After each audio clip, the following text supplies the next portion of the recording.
Good morning from Colorado.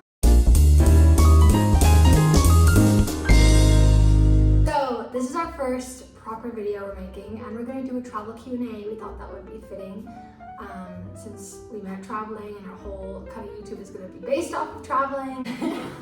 We told people to ask us questions, and we have a ton here, just all travel related. So we're going to get straight into it. Question number 1. How many countries have you been to? I've been to 65 countries so far. I'm at like 26. Is it 26? I think it's 26. So between us, 91. 91 countries between us total. And by the end of the year, I'll be close to 100. Top 3 favorite countries.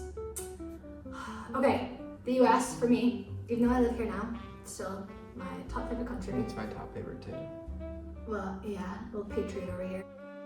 Switzerland is number 2. Absolutely love Switzerland. This is hard because I have a lot of favorite countries. It fluctuates between number 3, normally fluctuates between either Peru, Guatemala, and Greece, and France. This is a top 3, not top 7. And Scotland. What about you? Top 3? No, what's your third? Okay. US. Right now, number 1, US. Number 2, Switzerland. Number 3, I'm gonna say Peru. Yeah. I would say US, Japan, France. You can't choose the US. I have to choose a different Yes, country. that you traveled to. Japan, France, and the United Kingdom? United Japan, Kingdom? France, and the UK. Yeah. Okay. Yeah. Okay. Should we give like why they're our most favorites? We were just like, these are our favorites. We didn't say why. We were just like, US, France. Should we be like, I guess we should do that. okay, hold on. So what are your top 3 favorite countries? Yeah. Why do you love those countries? No, let me answer my list. No, you have My top 3 favorite. top 3 favorite countries. The US, because I think it's really diverse in nature, and a lot of people don't see that. They're just like, oh, the US, like burgers and people working all the time, and like stuff like that. Being here and seeing just the amount of beautiful nature, and there's so much here. There's so much here. I will say though, still not used to driving everywhere. I can't. Like Europe is so walkable, and I miss that. The people are very friendly. They're very open. I love the openness. I also love the extreme. America is a place of extremes. I think I'm a very extreme person, so I think I fit well here, and that's why I love it. And there's just so much here. Like you have New York, and then you have Utah, and then you have California, and then you have Colorado. Like there's mountains, there's cities, there's beaches, there's everything here, and it's amazing. Switzerland, the nature. Absolutely love the nature of Switzerland. It's like a fairy tale. And number 3 was Peru. Again, the diversity. You have the mountains, you have the cities, you have the beaches. The people are amazing. The food is incredible. And it's a bit biased because one of my best friends, Maria, I love you. Why are your top 3 your top 3? Number 1, Japan, because I love the culture. It's the only place I've ever had culture shock. I love I'm not into anime, but I love like the anime vibe. I love the Blade Runner vibe. Yeah, That's he's a what it very is. sci-fi guy. I He love loves sci-fi movies. His Blade Runner, Dune. I love the neon of the city He as well. likes Studio Ghibli. I love Studio Ghibli. Loves Studio Ghibli. So I can see why I like Japan. Number 2 was what? France, and that's probably the food. I love France. The Just- fruit, just 'cause and it's of it? bougie. I like being bougie. He's a Leo. Number 3. I'm trying You to said think what the it's UK. at. UK. Oh, that's just because of London. If it wasn't for London, I would have said Ireland. Ireland? Your top 3. You've been to Greece, Spain, Norway, Argentina. All these places in Ireland. Is your I top like 3? Ireland. The food's good, the scenery's good, the nature's good. What are the people? They're alright. London's like probably the best city in the world. It's What better are New your top- York. Yes, New York. I mean, New York, Paris? No, okay. New York, London, Paris. but also London, you can get to everywhere super cheap. You super prefer, you quick. think London's the best city over Tokyo? You The just problem said is, it. the problem You just is, said that. the problem is, I lived in London. We lived in London for a year, for reference. So. I would have to live in Tokyo, but as of now, I'd say London's better than Tokyo. Like where we lived, the West End, like that area is so nice. Like New York, I feel like it's always kind of like steamy and dirty and grimy. You did not just say that about. did. New York is my favorite place in the entire world. Okay, next. Country with the best food. Are we allowed to say America? Mine is Indian. Indian all the way. Like, best food in the world. United Kingdom. But no, so French food is probably the best food. It's luxury, it's nice, it's whatever. But you can't go to France and get good Indian. You can't go to France and get good Japanese. But you can go. So it's not British food. It's not British food. In the UK, The but food- all the other cultures. Correct. French food is probably the best Okay. food. But if you're looking for a place that you'll get the best food, go to London and you'll get the best food. That's true. They have a lot of great Indian in London. Best Indian we've had so far, Dishoom in London. Favorite travel experience? You go first. Let me think. I have to think too. Probably meeting you in Nicaragua. That's a good answer. Besides that, Probably when me and Misael his best hiked. We went traveling for 3 months. We hiked in Norway up to see this fjord, and we hiked 8 hours up. I think it was 8 hours up. All we brought was like wine, cheese, and some honey, some like mad honey that we took from Amsterdam, and hiked up. We brought 2 shower curtains and wool blankets to sleep on. So we put the shower curtain down on the snow because we thought that'd keep us out of the snow, and then wool blankets, and then we tried to sleep there, and we both were like freezing. So then we had to go down to the emergency shelter, but that was locked. So then we slept on the porch of the emergency shelter, which was wood, and then hiked back down. But I think that whole experience was One of my favorite travel experiences, I have so many, but was definitely hiking to an active volcano in Guatemala. Hiked overnight, hardest hike I've ever done. It was like 15 hours up. Absolutely crazy. There was another active volcano directly across from us that we could see erupt all night, and it was the craziest thing. And then another one I have to add in was the Northern Lights in Tromsø, Norway. Just amazing. Like I cried when I saw them. It was so beautiful. Best hostel you've ever stayed at? we had a hostel. It wasn't a great hostel, but they had a movie room. And I remember we plugged in my laptop because we were taking like a day off, like a day break, and watched the full season of The Last of Us. Mm-hmm. So, I mean, they had a movie room, so that was cool. I have no idea what they were called. Yeah, Selena maybe. Selena, I love Selena Hostels. It's a chain, and they have movie rooms, and they have yoga classes, and they have a lot of stuff. It's really cool. I would have to say, one that's really sentimental to me is Dolphins Backpackers in Cornwall, England, which is like, everywhere I've been. Is that really what it's called? Dolphin Backpackers? It's amazing. It's my first YouTube video on this. It's why you should solo travel, and it's the hostel we stay at. It's basically a guy called, I think his name was John, and him and his girlfriend turned their house into a hostel. It's very family feel to it. Like our beds were all in like this barn, and it was right on the cliffs by the Doesn't ocean. sound like a good hostel. It was amazing. It sounds weird, but it's super amazing. And I made tons of friends there. We all cooked dinner every night and went out to surf every day. It was definitely one of my favorite hostels. Country that surprised you the most? I feel like it's gonna be very controversial. What? Greece. What? I thought I would love it and I did. Yeah, that surprised me. I think it's because that surprised me because you love like philosophy, Greek philosophy, mythology, and you were super excited. I mean, he has a tattoo of Atlas holding up his ass cheek.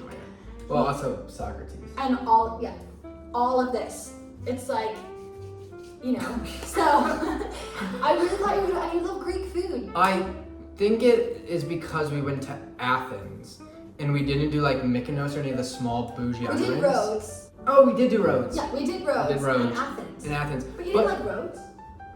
I thought it was nice, but I thought, like when I think of Greece, I think of like obviously the crystal clear water, but I think like, oh, Greece food and bougie, like it felt a little grimy. I love Greece, but I do have to take you back and go to like Zakynthos and I think Santorini. I think you would love that side of Greece. Yeah, I think the islands I would love a lot more. Yeah. I think the country that surprised me the most was Peru, actually, which is why it's one of my favorites. Because I didn't expect, I was like, yeah, I'm gonna go there and see Machu Picchu, and I didn't expect the people to be so cool and friendly, and I didn't expect to like it as much as I did. But I managed to stay in Peru, I think, for 10 days, I ended up staying a month. And the diversity of the nature, like I was in Lima, like a really beautiful city on the cliffs of the ocean.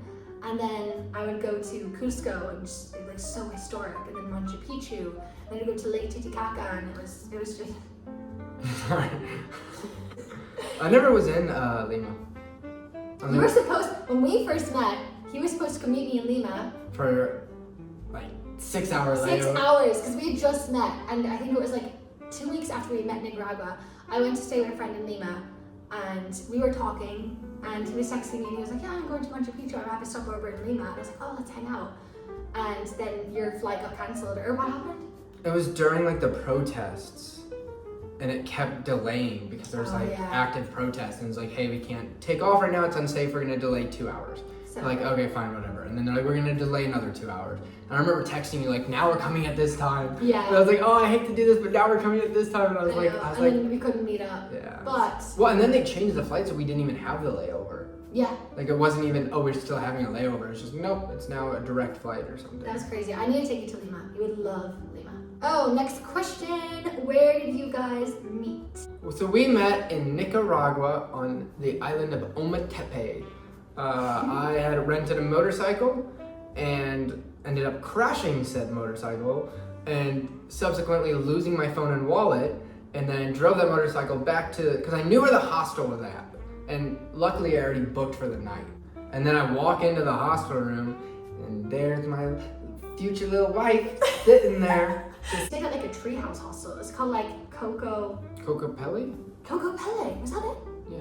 Cocopelli, it's a beautiful hostel, like treehouse hostel on the lake in the middle of the jungle. And I was like in my little treehouse bed, I was watching Netflix, and in comes Tristan, like this random dude with blood gushing down his knees and his legs. And I was like glancing over, I was like, is he okay? And he's just pacing up and down the room. There's no one else in the room. And he's just pacing up and down.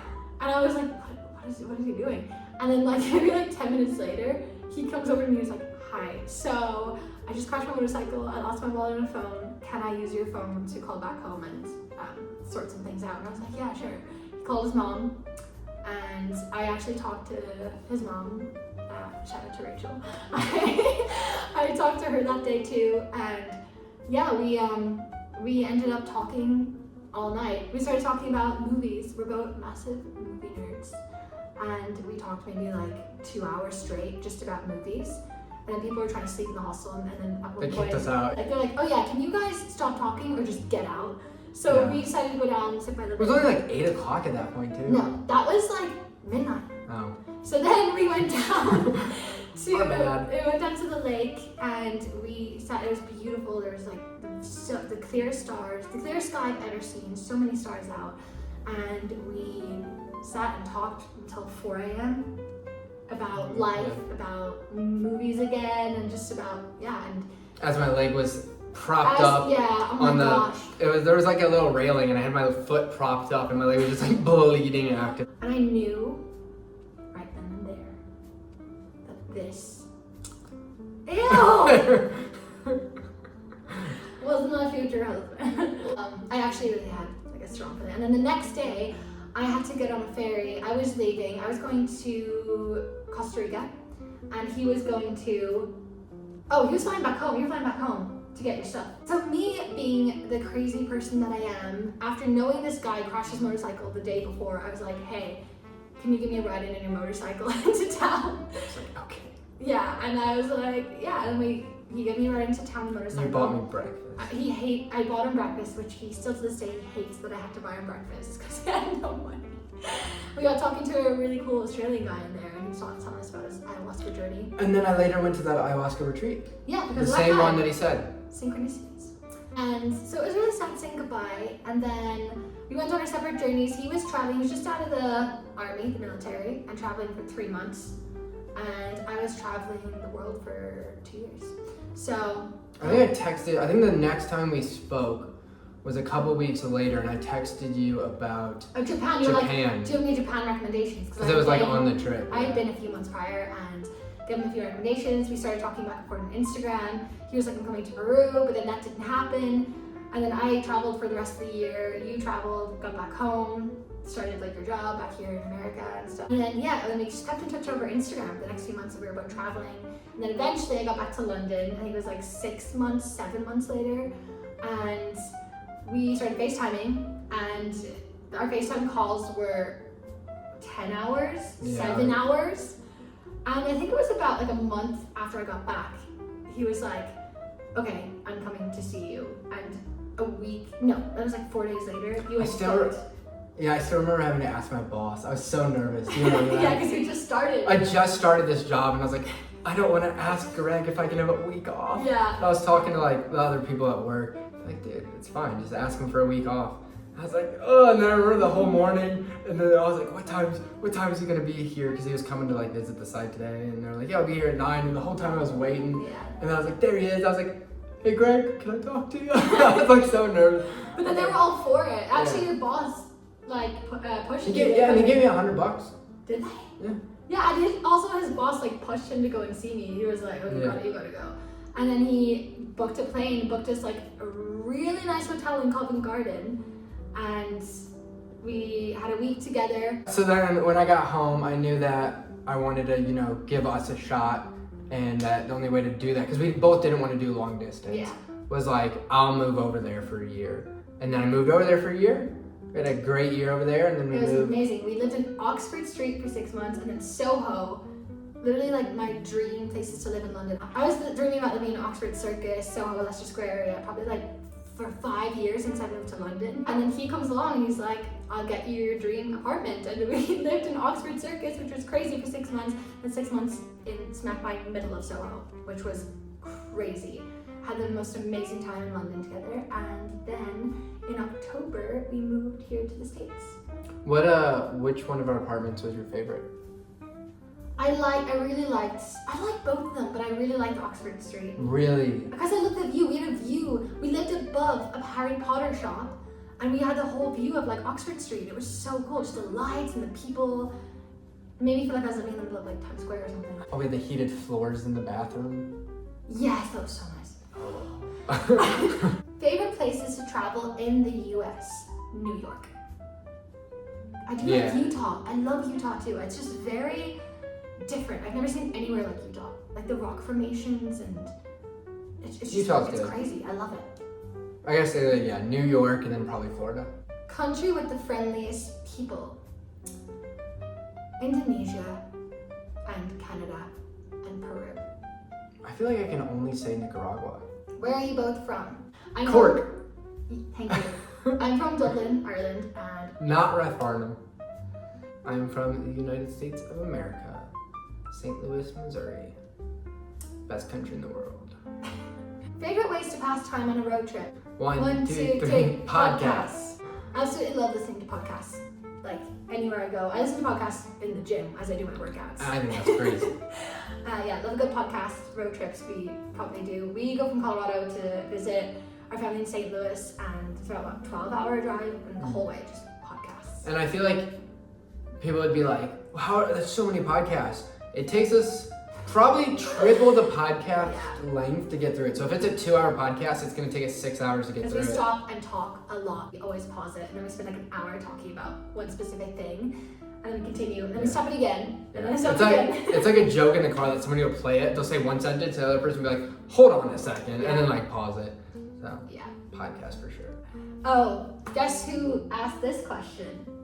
Best country to get McDonald's. My brother. Jordan, listen, we don't eat McDonald's, but when I used to eat McDonald's, I ate it a lot. Best McDonald's I've ever had was actually in Rome, Italy. And there's your answer, Jordan. Really, Rome? Yes. What's the first place you traveled solo? Oh my gosh, mine was Venice, Italy, which was not a good choice to travel solo because it's all couples and it's very romantic. I felt very out of place there. There's just couples all around me, like people just kissing in my face, and I think I was like 18 at the time, and I was like, I'm gonna come back here one day when I'm in a relationship, and then we did, and it was really nice. It was much better. But first place I traveled solo was Venice, Italy. The first time I traveled solo would be Nicaragua. Oh yeah. Country with the best nature, Switzerland and America. I gotta go US. Someone said, I want to travel solo, but I'm too afraid to do it on my own. Do you have any advice for this? I would say start with steps. So like if you're in the US, solo travel to like a different city by yourself first. So it's like it's new, you're doing it by yourself, but you're like familiar with it. And then okay, well now I'm gonna go to like a city on the other side of the state. So now I'm like kind of removed, and then go to like another country. So I would say just like, if you're really worried about it, take steps, do like little ones, or go to countries like Ireland where it's a new country, but it's pretty much like America. They speak English, the food's gonna be about the same. Like you're not gonna have like, oh my God, like in Japan, you can't read signs because they're all in Japanese. So like that's like. Start small, take baby steps, and that's really good advice. And just know that it's not as scary as it seems, especially if you stay in hostels. You're never gonna be actually alone. You'll always make friends. You might even meet, your future husband at one. So I would say you could also look up video YouTubes, say like, Ireland 10-day itinerary, and you could just follow that itinerary. And the last question is, where do you want to travel next? I didn't know you were going. We have a big trip coming up. It's a surprise. We're doing more than 10 countries, and we're gonna vlog it all on this channel, so stay tuned for that, and you'll find out where we're gonna travel to. But that's not the question. The question is, where do you want to go? Okay, well, there's a lot of places we want to travel next. I'll give you a place. Let's give places that we want to travel next that we're not going to. I would say Bhutan for me, and Alaska. Bhutan. Is it Button? I love the movie In Bruges, and I always wanted to go to Bruges Belgium? because of that movie. We can go to Bruges. Yeah. It's not even a good movie. I just saw it one time and I was like, Bruges. That's the end of the questions. Thank you so much for watching our travel Q&A. Hope you got some good advice or tips out of this. I think it's just so us that we're doing this, and literally right after it, we're packing up and moving. Yeah, we're gonna actually go now, and because we're moving to a different state. Yeah, tomorrow. Tomorrow in the it's morning. It's 4:30 and we haven't haven't packed packed yet. Safe travels out there. Bye. Bye.